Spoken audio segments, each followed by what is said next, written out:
জামাই, তুমি নাকি আমার মেয়েরে বকাবকি করছো? কি করছে আমার মেয়ে? আম্মাজান, তার আগে বলেন কি খেয়ে আপনি এই মেয়েরে পয়দা দিছিলেন? আরে জামাই, কি হয়েছে বলবা তো, না বললে বুঝবো কি করে? আমার মা মারা গেছে, তার ছবির জন্য আমি একটা মালা নিয়ে আইছি। আপনার মেয়ে বলে আমার মার ছবির জন্য কেন মালা আনো নাই? দাদা ফাঁকা হবে? হ্যাঁ, খালি আছে। কত করে? ইস্যু করলে 2 টাকা আর হাগলে 5 টাকা। বলছি আমার কাছে না 5 টাকাই আছে। এখন আমি যদি হাগু করতে করতে একটু হিসু করে ফেলি, আমাকে 7 টাকা দেওয়া লাগবে? জান জান জান। আমি না তোমার মনটা চুরি করতে চাই। তোমাকে দেখে এমনিতেই আমার চোদ্দটা মনে হয়। শোনো, তুমি বিয়ের পর অনেক বদলে গেছো। আগের মতো ঠিকঠাক মতো আমাদেরকে তাকাও না। আমি তো তোমাকে আগেই বলছি, আমি বিবাহিত মেয়েদের দিকে নজর দেই না। ওই যাইতেছস? তোর মার হাঙ্গা খাবার গেছিলাম।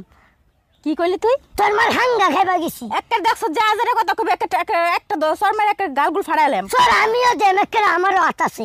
এই তুই এত বেদব কইছিস কবে তেরে? হ্যাঁ বেদব কি?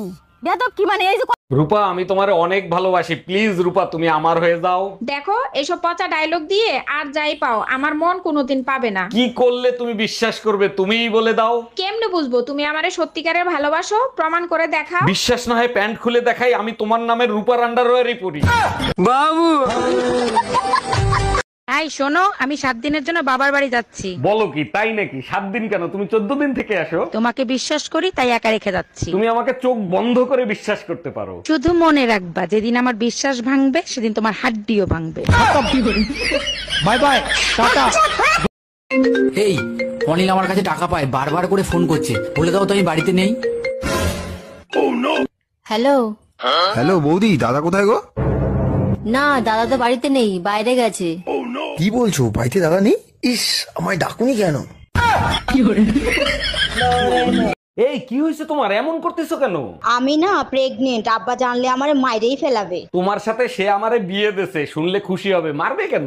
তুমি না আমার বাপের চিনোই না, একবার কলেজে পড়ার সময় আমি প্রেগনেন্ট হয়েছিলাম, আমাকে বান্ধে পিটাইছে।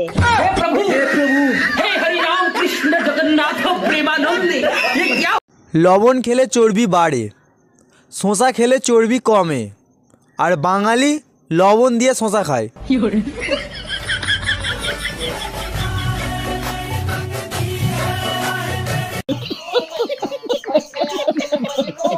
তোর সংসার নেই, তুই থাক, গেলাম আমি বাপের বাড়ি। যাও, কিন্তু যাওয়ার আগে সুমন ফকিরের 600 টাকা দিয়ে যাইও। কিসের টাকা? আমি তো তার কাছ থেকে কোনো টাকা ধার আনি নাই। তোমার জন্য একটা তাবিজ আনছিলাম, বলছিল তাবিজে কাজ করলে টাকা দিয়েন। কি তুই আমারে তাবিজ করছিলি? হ্যাঁ ম্যাডাম, এবার আপনি বলেন কত টাকা লোন নেবেন আপনি? স্যার বেশি টাকা লাগবে না, আপাতত 20 লাখ টাকা দিলেই হবে। লোন তো আমি দিয়ে দেবো, কিন্তু ব্যাংকের কাছে কিছু রাখতে হবে। কি রাখবেন আপনি? কিছু থাকলে কি আর লোন নিতে আসি? আপাতত বিশ্বাস জমা রাখেন।